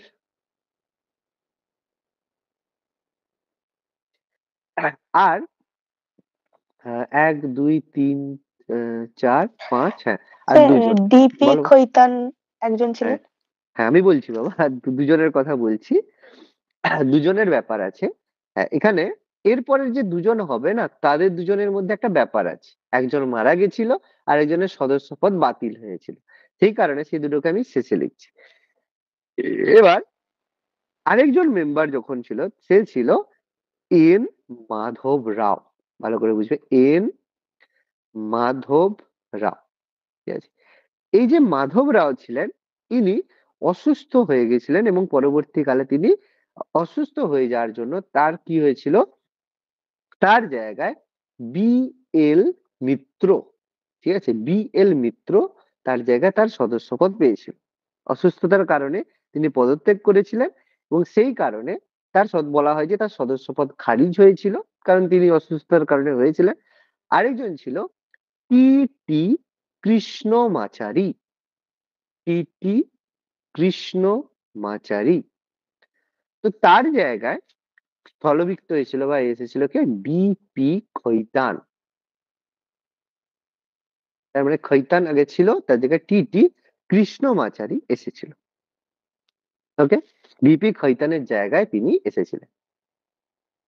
তাহলে গণপরিষদের 7 জন মেম্বার আমরা পেলাম, 2 জন শুধু পদ মানে এটা হয়েছিল। ওকে, বলো, ক্লিয়ার হলে বলবে। নামগুলো লিখেছো পরিষ্কার ভাবে? স্যার ওটা এম সাহেদুল্লাহ। হ্যাঁ, মোহাম্মদ সায়েদুল্লাহ, এম সায়েদুল্লাহ, ঠিক আছে, মোহাম্মদ সায়েদুল্লাহ। এ কে আইয়ার, আল্লাদি কৃষ্ণস্বামী আইয়ার, পুরো নামটা বলে দিলাম, তোমরা শুধু সায়েদুল্লাহ আইয়ার এভাবে মনে রাখলে হবে। আয়েঙ্গার, মাধবরাও, কৃষ্ণমাচারী মনে রাখলেই হবে, কারণ দেখো অপশন পাবে, ঠিক আছে, এরকম নয় যে মুখস্থ করতে হবে কোনটা, এম সাহেদুল্লাহ না এম সাহেদুল্লাহ, এরকম নিশ্চয়ই পড়বে না, আর নাম লিখতেও বলবে না, ঠিক আছে।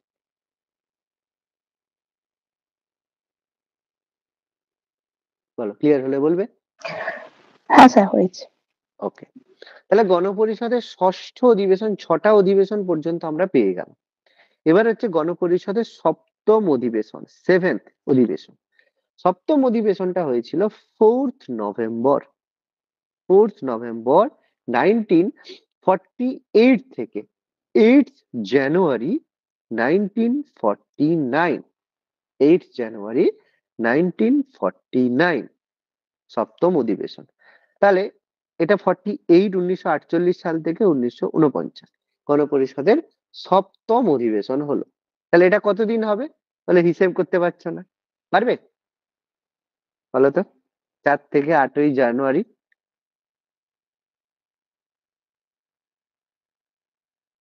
এই হিসাবটা করতে পারো নাকি? এক্স্যাক্টলি বলতে পারো নাকি? দেখি তো একটু ম্যাথ কতটা ভালো।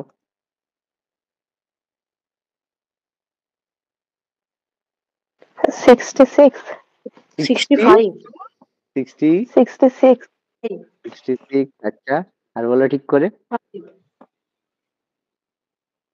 দেখো নভেম্বর মাসে কত দিন হয়? 30 দিন হয়, তাই তো? 30 দিন হয় মানে 4 তারিখ নিয়ে কতদিন হবে? 26 দিন হবে, তাই তো? এদিকে 30 দিন ডিসেম্বরে 31 দিন, আর এর আর কতদিন? 8 দিন, তাহলে যোগ করলে কত হচ্ছে?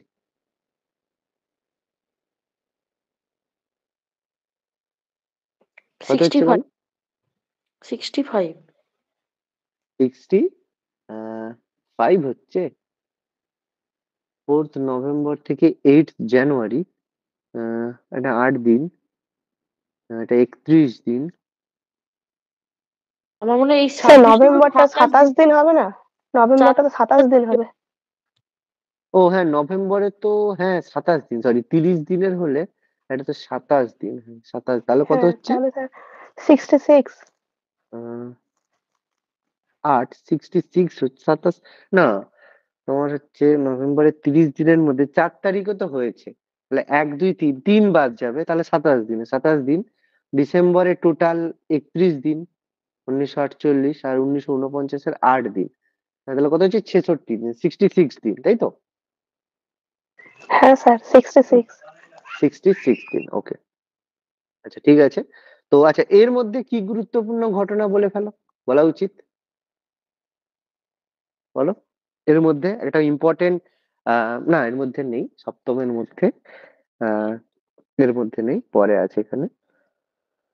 আচ্ছা, এর মধ্যে কিছু গুরুত্বপূর্ণ লেখার দরকার নেই। আচ্ছা, অষ্টম গণপরিষদের অষ্টম অধিবেশন কবে হলো? 8th সেশন কবে হলো? 16th মে, 16ই মে 1949 থেকে আমাদের হচ্ছে 16ই জুন 1949, জুন। কতদিন? হিসাব করো কতদিন হচ্ছে?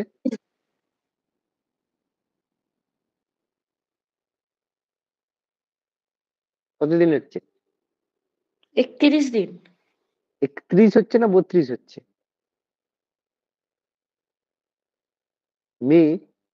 মে এটা 31 দিনের না? হ্যাঁ স্যার, মে 31, 32 মে দিন। 31, তাহলে মানে 32 দিন 32 হচ্ছে। দিন। 32 দিন হচ্ছে, হিসেব করে রাখতে হবে, ঠিক আছে? আচ্ছা, নবম অধিবেশন 9th সেশন হয়েছিল কতদিন? 30শে জুলাই 1949 থেকে 18ই সেপ্টেম্বর 1949, 1949 গণপরিষদের নবম অধিবেশন হয়েছিল কতদিন? এটা হচ্ছে কতদিন হবে? 50 দিন হবে, তাই তো? হিসেব করে দেখো, 50 দিন হবে।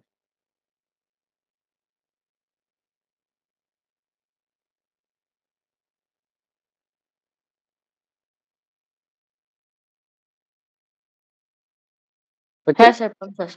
50 দিন হচ্ছে, ওকে।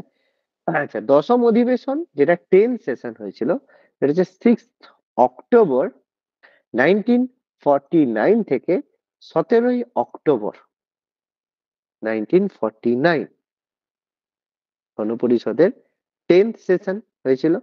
আর 11 সেশন হয়েছিল 1949 এর 14th নভেম্বর থেকে 14 নভেম্বর 1949 থেকে 26 নভেম্বর 1950। তাহলে এই একাদশ অধিবেশনেই দুটো গুরুত্বপূর্ণ কাজ এর মধ্যেই হয়েছিল। দুটো গুরুত্বপূর্ণর মধ্যে প্রথমত 1949 সালের 26 তোমাদের হচ্ছে 26 নভেম্বর, এর মধ্যেই পড়ছে। তাহলে সেই দিন সংবিধান কি হয়? গৃহীত হয়। 1949-এর 26শে নভেম্বর সংবিধান গৃহীত হয়। আর 1950-এর 26শে জানুয়ারি সংবিধান কি হয়? কার্যকরী হয়। দুটোই কিন্তু 11 সেশনের মধ্যেই হয়েছিল। স্যার এইটাই 14ই নভেম্বর 1949 লাস্ট কোনটা ডেট। বাবা? হ্যাঁ, 14ই নভেম্বর 1949 থেকে 26শে নভেম্বর 1950। সরি, কি বললাম?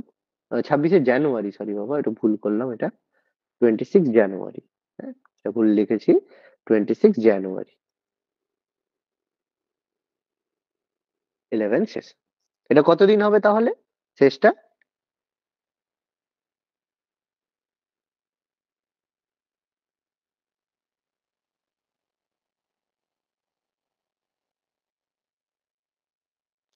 আচ্ছা, এটা আচ্ছা আচ্ছা 74। আচ্ছা, দাঁড়াও এক সেকেন্ড। গণপরিষদের 11 সেশন, এটা ঠিকই, এটা 26, এটা একটু ভুল বললাম। এটা হচ্ছে 26 নভেম্বর 1949 করো, ঠিক আছে? এটা 1949 করো, এটা 13 দিনের সেশন করবে, ঠিক আছে? এটা 13 দিনের সেশন করবে।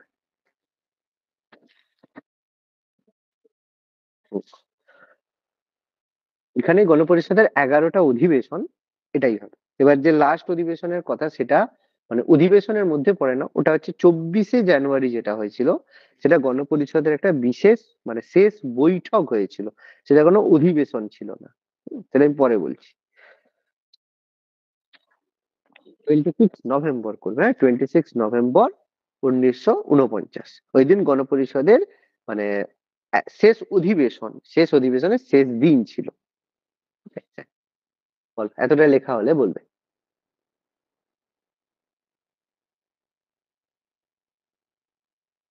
পুরো অধিবেশন গুলো লেখা হয়েছে।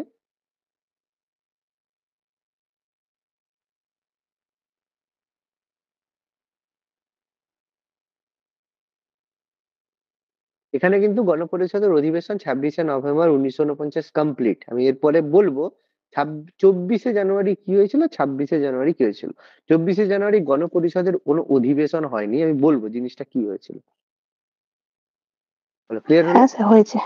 হয়ে ওকে, গেছে এটা স্যার। পুরো এটা পুরো মুছে দিলাম, কিন্তু প্রত্যেকটা সেশন যেন লেখা থাকে, কোন অধিবেশন কতদিন হয়েছে, প্রত্যেকের কপিতে আশা করি লেখা আছে। ওকে, মুছে দিলাম তাহলে। এবার এবার কিছু ফ্যাক্ট আমাদের জানতে হবে গণপরিষদ সংক্রান্ত। যে গণপরিষদ যে গঠিত হয়েছিল, সেই গণপরিষদ সংক্রান্ত কিছু ফ্যাক্ট আমাদের আলোচনা করতে হবে, যেগুলো আমাদের জিকে টাইপ কোশ্চেনের মধ্যে আমাদের যে কোনো সময় জিজ্ঞেস করতে পারে। এবার আমি আগে একটু ক্লিয়ার করে দিই যে গণপরিষদের যে টোটাল আমাদের বলেছিলাম যে হচ্ছে কি বলে 24শে জানুয়ারি 24 জানুয়ারি 1950 এটা বলা হয় গণপরিষদের শেষ বৈঠক হয়েছিল, কোনো অধিবেশনের মধ্যে নয় কিন্তু। এই দিন কি হয়েছিল, গণপরিষদের শেষ বৈঠক হয়েছিল। এবার শেষ বৈঠকটা কি নিয়ে আলোচনা হচ্ছিল এর মধ্যে, এই শেষ বৈঠকটা করার উদ্দেশ্য ছিল এটা, যে বেসিক্যালি এখানে আলোচনা করা হয়েছিল একটা স্বাক্ষর অভিযান, মানে স্বাক্ষর সরি, বেসিক্যালি এই দিন আলোচনা করা হয়েছিল একটা স্বাক্ষর সভা। মানে এতদিন যে কাজ করলে এবার সিগনেচার করার জন্য হয়েছিল স্বাক্ষর সভা। এই জন্য এটা গণপরিষদের কোনো অধিবেশনের মধ্যে পড়ে না, এটা ছিল গণপরিষদের শেষ স্বাক্ষর সভা, যেখানে সবাই মিলে সিগনেচার করবে।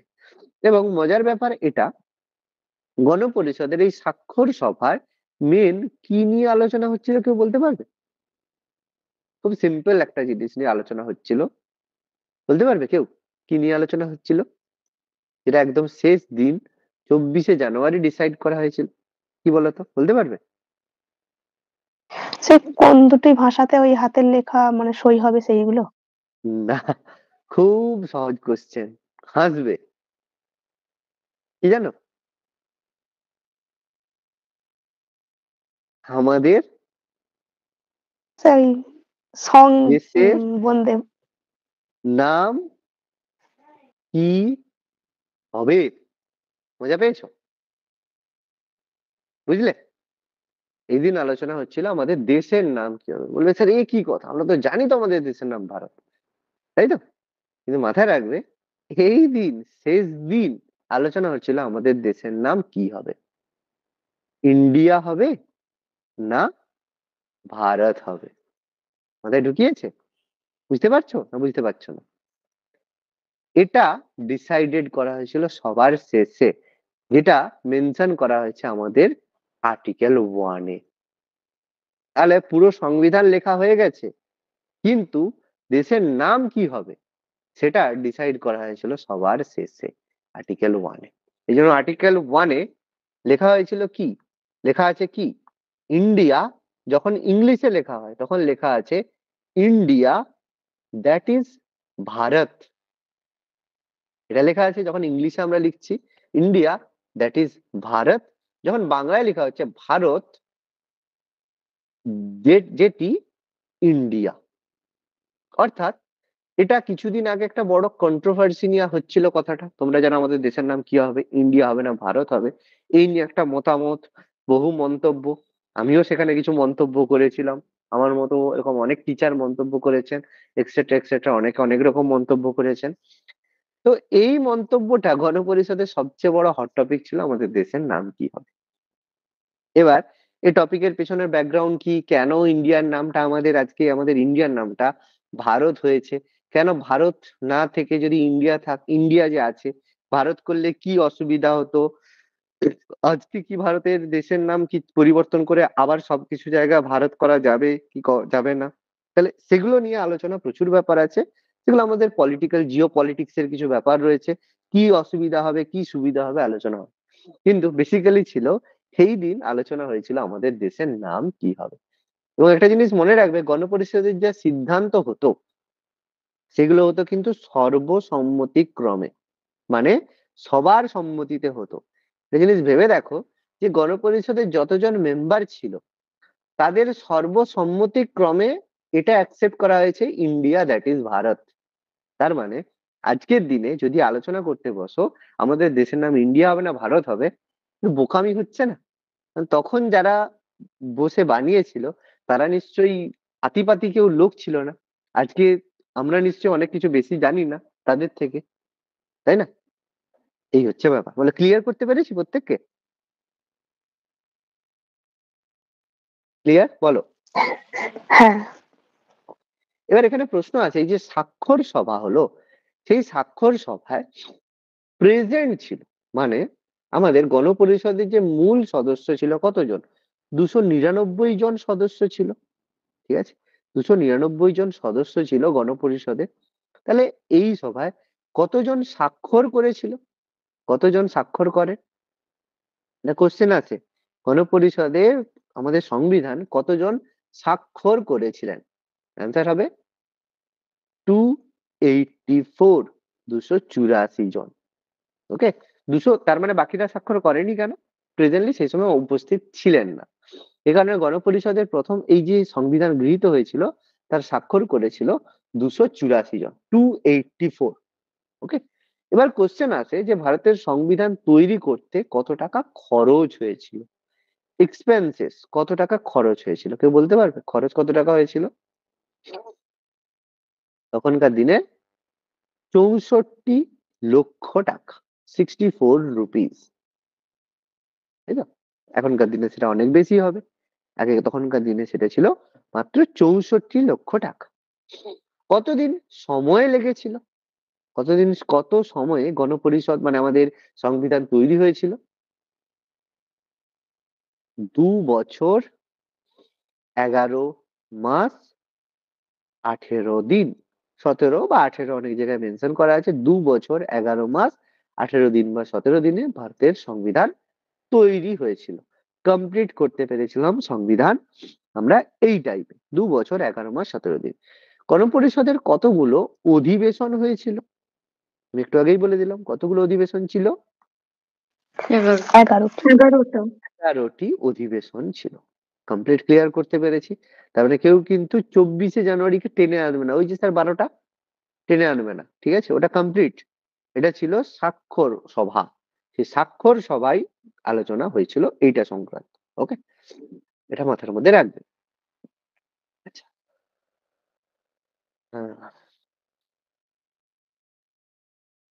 এবার পরিষদে যে আমাদের যে আলোচনাগুলো হয়েছিল, গণপরিষদে যে ফ্ল্যাগটা আমরা বলেছি 22শে জুলাইয়ের কথা বলেছি, আর গণপরিষদের স্বাক্ষর সভাতে কি হয়েছিল? কিছু জিনিস অ্যাকসেপ্ট করা হয়েছিল। কি কি জিনিস অ্যাকসেপ্টেড হয়েছিল গণপরিষদের যে শেষ অধিবেশনে? যে আমাদের এটা কিন্তু এই যে 24শে জানুয়ারি 1950-এই এটা হয়েছিল, গণপরিষদের শেষ অধিবেশনে মানে শেষ বৈঠকে হয়েছিল যে আমাদের ন্যাশনাল সং কি হবে আর ন্যাশনাল অ্যানথিম কি হবে। এবার আমাকে বলো তো, আমাদের ন্যাশনাল সং মানে জাতীয় সঙ্গীত না জাতীয় স্তোত্র? জাতীয় ন্যাশনাল সং মানে কি? জাতীয় সঙ্গীত। জাতীয় স্তোত্র। জাতীয় স্তোত্র। আর অ্যানথিম মানে জাতীয় সঙ্গীত। জাতীয় সঙ্গীত। তাহলে এটা আমরা সং মানে সঙ্গীত যদি করো ব্যাস গল্প হয়ে যাবে, ঠিক আছে? যেটা ন্যাশনাল সং সেটা জাতীয় স্তোত্র, আর যেটা আমাদের ন্যাশনাল অ্যানথিম সেটা জাতীয় সঙ্গীত। তাহলে আমাদের ন্যাশনাল সং কি? স্তোত্র কি? বন্দে বন্দে মাতরম। মাতরম, ঠিক আছে? বন্দে মাতরম, রিটেন বাই বঙ্কিমচন্দ্র চট্টোপাধ্যায়। চট্টোপাধ্যায়। বঙ্কিমচন্দ্র চট্টোপাধ্যায়। কোথায় মেনশন করেছেন বঙ্কিমচন্দ্র বন্দে মাতরম? আনন্দমঠ। আনন্দমঠ। আনন্দমঠ উপন্যাস, ঠিক আছে? পুরো জিনিস লাগবে, ঠিক আছে? এগুলো মাথার মধ্যে রাখতে হবে। আনন্দমঠ উপন্যাসে বন্দে মাতরমের উল্লেখ আমরা পাই। আর আমাদের জাতীয় সঙ্গীত কি? জনগণমন। জন গণ মন, তাই তো? রিটেন বাই রবীন্দ্রনাথ ঠাকুর। রবীন্দ্রনাথ টেগোর। এটা কোথায় আমরা এর মেনশন পাই? কবে লিখেছিল রবীন্দ্রনাথ টেগোর? এটা তো স্যার জানি না, এটা আমি আগে মেনশন করেছি। এটা তিনি লিখেছিলেন 1911 সালে দিল্লি দরবারের সময়। তার মানে একটা জিনিস মনে রাখবে, আজকে আমরা এবার দিল্লি দরবারে কি হয়েছিল 1911-তে? আমাদের ক্যাপিটাল ট্রান্সফার হয়েছিল। ক্যাপিটাল ট্রান্সফার কোথা থেকে কোথায় হয়েছিল বাবা? কলকাতা থেকে দিল্লি। কলকাতা থেকে দিল্লিতে। কলকাতা থেকে দিল্লিতে আমাদের ক্যাপিটাল ট্রান্সফার হয়েছিল, ঠিক আছে? কলকাতা টু দিল্লি। তাহলে এই দিল্লিতে ক্যাপিটাল ট্রান্সফার কে করেছিল, কার জন্য? সেই সময়ে দিল্লির আমাদের ব্রিটেনের যে রাজা ছিল জর্জ, 5th জর্জ, তিনি যখন ভারতে এসেছিলেন সেই সময় তাকে প্রেজ করার জন্য, তাকে সন্তুষ্ট করার জন্য আমাদের রবীন্দ্রনাথ ঠাকুর একটা গান লিখেছিলেন, জনগণ মন অধিনায়ক জয় হে, কি, ভারত ভাগ্য ভাগ্য বিধাতা। বিধাতা। তার মানে অ্যাকচুয়ালি যে ন্যাশনাল অ্যান্থিম শুনে আজকে আমরা গর্বের সাথে রেসপেক্ট করি বা করি, সেটা কার উদ্দেশ্যে লেখা হয়েছে? ব্রিটেনের ব্রিটিশদের রাজার জন্য। ব্রিটেনের রাজার উদ্দেশ্যে। তাহলে it should be our national anthem, তাই না? এটা it should be our national anthem, যেখানে ব্রিটেনের কোন রাজাকে প্রেজ করা হচ্ছে, যে ব্যক্তি ভারতের ভাগ্য বিধাতা, তাই না? কিছু হিপোক্রেসি লাগছে না? লাগা উচিত, একটু জানা উচিত, তাই না? তাই না ব্যাপারটা? এই হচ্ছে ব্যাপার, আমাদের একটু মানে ফ্যাক্ট গুলো জেনে রাখা উচিত, তাই না? তো এগুলো তো জানতামই না। এবার তো এগুলো তো জানতে হবে। এবার বলবে স্যার আপনি হয়তো পছন্দ করেন না বলে আমাদের এরকম শেখাচ্ছেন বা বলছেন। বাবু গুগল আছে, ঠিক আছে? আমি বাবু মিথ্যে কথা বলতেই পারি, আমি প্রপোগান্ডা বলতেও পারো, কোনো সমস্যা নেই। আমাকে অনেক মানে অনেক কিছু বলতেই পারে, নাও বলতে পারে। যেন আমি সবকিছু মেনশন করে দিই। গুগলে সব সার্চ করে দেখবেন ন্যাশনাল অ্যান্থেমের ব্যাকগ্রাউন্ড, কোথা থেকে হয়েছে, কি হয়েছে, সব পেয়ে যাবে। আমরা কি এতদিন না খুঁজিনি, সেই কারণে আমরা জানি না। কিন্তু আজকের দিনে মানে এতদিন আমাদের কাছে নলেজ ছিল রেস্ট্রিক্টেড নলেজ, মানে যেটা আমাদের টেক্সট বুক বলে দেবে, যে জওহরলাল নেহেরু বলে দিয়েছে খুব ভালোভাবে আমরা আমাদের ডেমোক্রেসি চলছে, ব্যাস, নেহেরু বলেছে, ইন্দিরা গান্ধী বলেছে, ভাই ঠিক আছে। এখন ইনফরমেশন ওপেন করে দেওয়া হয়েছে, এবার জনগণই ডিসাইড করবে যে এতদিন কংগ্রেস আমাদের কি শিখিয়ে এসেছে, আজকে মানে সেন্ট্রাল গভর্নমেন্ট আমাদের কি শিখতে দিচ্ছে, সবকিছু কিভাবে অ্যাক্সেসেবল করেছে। এই জন্য জনগণ এখন ঠিক জানে, বুঝতে পারে কোনটা ঠিক কোনটা ভুল। ঠিক আছে, কোনো সমস্যা নেই। চলো হিপোক্রেসি হয়ে যাক, কোনো অসুবিধা নেই, ঠিক আছে। ওকে, তো যাই হোক, তো এটা আমাদের ব্যাপার স্যাপার হলো, গণপরিষদের কথা আমরা ডিসকাস করলাম। হ্যাঁ, আরো কিছু জিনিস আমাদের এখানে একটু করতে হবে।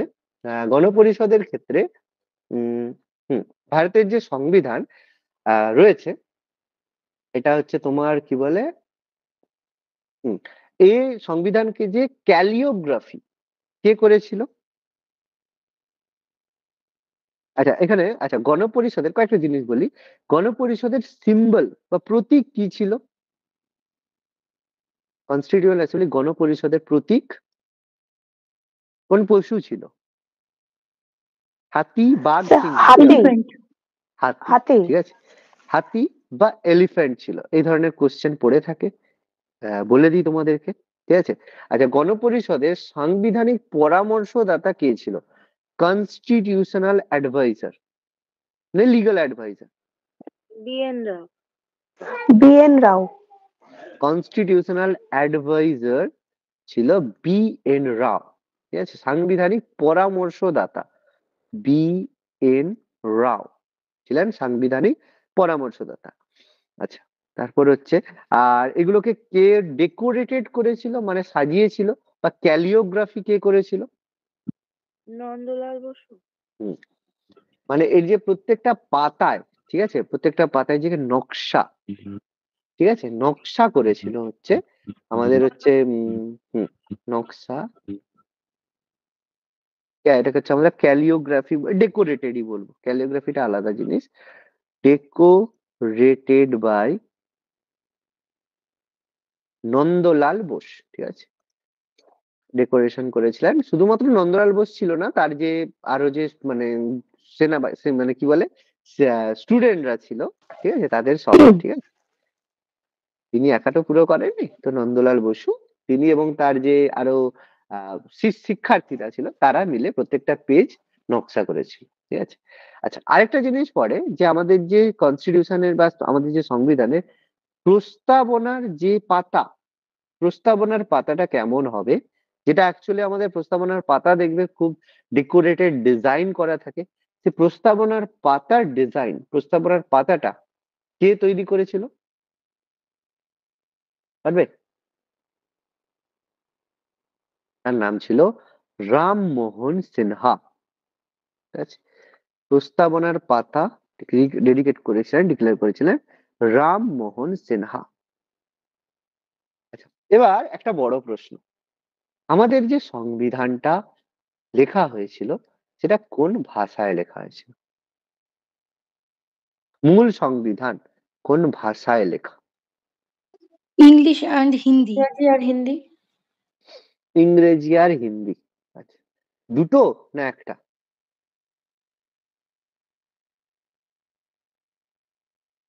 বলো তো কোনটায় লেখা হয়েছিল? অরিজিনাল সংবিধান কোন ভাষায় লেখা?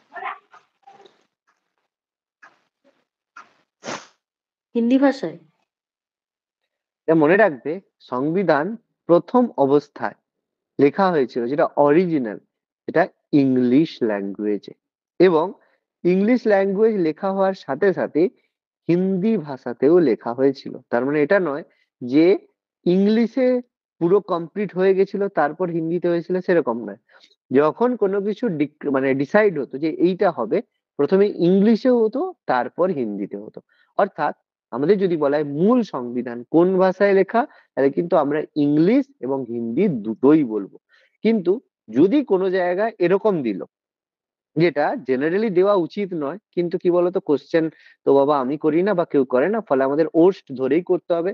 যদি বলে মূল সংবিধান কোন ভাষায় লেখা, অপশনে দিচ্ছে ইংলিশ, হিন্দি, আর অন্য কোনো ভাষা টাষা দিয়ে দিয়েছে, ঠিক আছে, তখন কিন্তু বাবা আমাদের ইংলিশ করতে হবে। কিন্তু যদি অপশনে বোথ থাকে, তাহলে আমরা বোথ করবো। কিন্তু যদি একটা চুজ করতে বলে, আমরা ইংলিশ চুজ করব। কি বললাম, বোঝা গেল না বোঝা যায়নি? বুঝতে পারছি?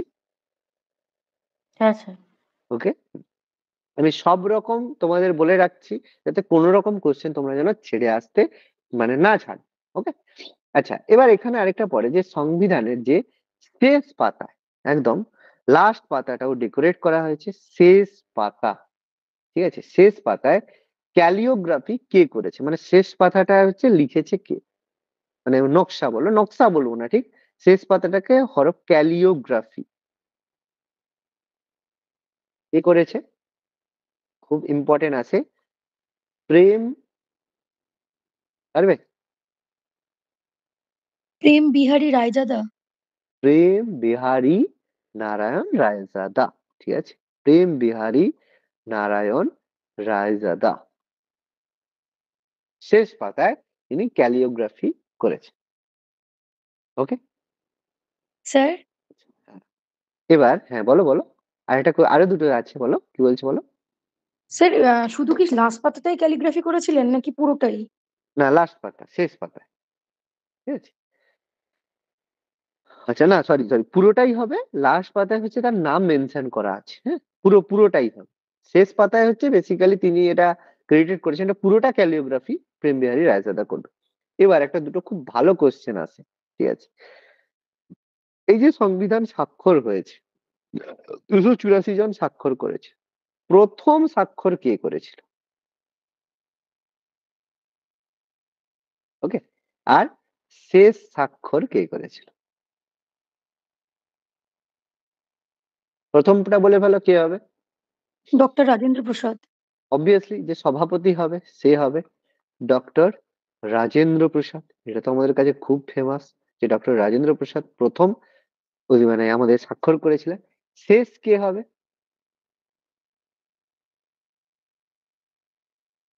শেষ কে হবে?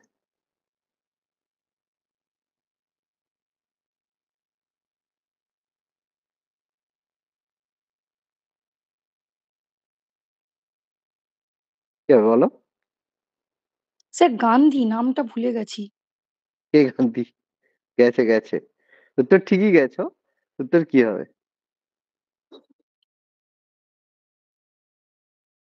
ফিরোজ গান্ধী, ঠিক আছে, ফিরোজ গান্ধী।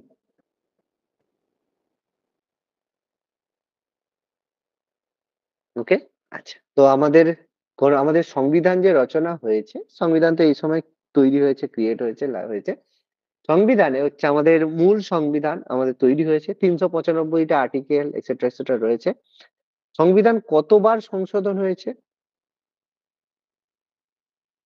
কতবার সংবিধান 106 বার। 106। 106 না 5?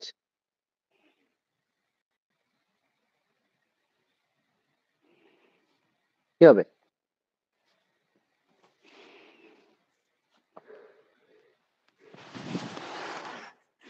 বলো, 105 না 106? কোনো ডাউট? কি অবস্থা? আপডেট নেই কেন গো? 106 106 বার, ঠিক আছে? 105 ছিল, 106 বার। লাস্টটা কবে হলো? শেষ অ্যামেন্ডমেন্ট কবে হলো? 28 সেপ্টেম্বর 2023, 2023-এ লাস্ট অ্যামেন্ডমেন্ট হলো। কি হলো বলো? না বললে কান ধরে উঠবুস করাবো প্রত্যেককে। বলো, না বললে সবাই কান ধরে উঠবুস করবে, বিশেষ করে মেয়েরা তো করবেই। স্যার ওই যে মেয়েদের 10% সংরক্ষণ তাহলে লোকসভা আইনসভা। তাহলে এতক্ষণ বললাম যে মেয়েরা তো করবে বলতে সঙ্গে সঙ্গে মনে পড়লো না? হ্যাঁ। ওকে, যাই হোক, মেয়েদের যে রিজার্ভেশনের কথা বলা হয়েছে, ঠিক আছে, সেই রিজার্ভেশন 1/3, 1/3 যে সংরক্ষণ, সেটা আমাদের লাস্ট অ্যামেন্ডমেন্ট 106 হয়েছে। মনে থাকবে আশা করি। দেখ, অ্যামেন্ডমেন্ট গুলো আমি পরে পড়াবো, বলবো, তাহলে সেগুলো আমাদের মাথার মধ্যে রাখতে হবে। বলো, গণপরিষদ আমরা টোটাল ক্লিয়ার করতে পেরেছি আজকে? হ্যাঁ স্যার। ওকে, তাহলে আমরা হচ্ছে নেক্সট দিন, পরের দিন আমরা যে আগের দিন পড়েছি, তাহলে পরের দিন নেক্সট টাইম, প্রত্যেকদিন লাস্টে ক্লাসের সাথে পরের দিনের টপিক বলে দিই। নেক্সট দিন আমরা আলোচনা করব, আমরা প্রথম দিনে যে সংবিধানের যে কিছু কি বলে এগুলো পড়েছি, কি কোথায় কি রয়েছে, সূচিপত্র, তারপর পাঠ, তারপরে হচ্ছে আমাদের শিডিউল, এইসব সংক্রান্ত কিছু জিনিস যে আলোচনা করেছি। আর আজকে যেটা আলোচনা করলাম তার বেসিসে পরের দিন প্রথমে আমরা এমসিকিউ ডিসকাস করব। তারপর আমরা শুরু করব, বা পরের তারিখ পরে আমরা আলোচনা করব, একদিনে আমরা শেষ করব সংবিধানের উৎস। এটা আমাদের পরের দিন এমসিকিউ হবে, তার সাথে সাথে হবে সংবিধানের উৎস, সংবিধানের প্রস্তাবনা, কিভাবে প্রিএম্বেল, আর সংবিধানের বৈশিষ্ট্য। এই তিনটে জিনিস আমাদের পরের দিন আলোচনা হবে। এমসিকিউ হবে, তবে 20-25টা এমসিকিউ আমাদের হবে। এটা আমাদের খুব 8 ঘন্টার মধ্যে কমপ্লিট হয়ে যাবে, 8 ঘন্টার আগেই কমপ্লিট হয়ে যাবে। 20 মিনিটের এমসিকিউ আমরা ডিসকাস করে নেবো 15-20 মিনিটে। তারপর আমরা উৎস, প্রস্তাবনা আর হচ্ছে বৈশিষ্ট্যগুলো সম্পর্কে আলোচনা করব। ওকে, তো টপিক ক্লিয়ার তাহলে আজকের? অনেক কিছু জিনিস জানা গেল, তাই তো? আরো জিনিস জানতে হবে, দিস ইজ নট এনাফ, আরো জিনিস জানতে হবে। ওকে হ্যাঁ স্যার। ওকে, চলো তাহলে আজকে এতটাই।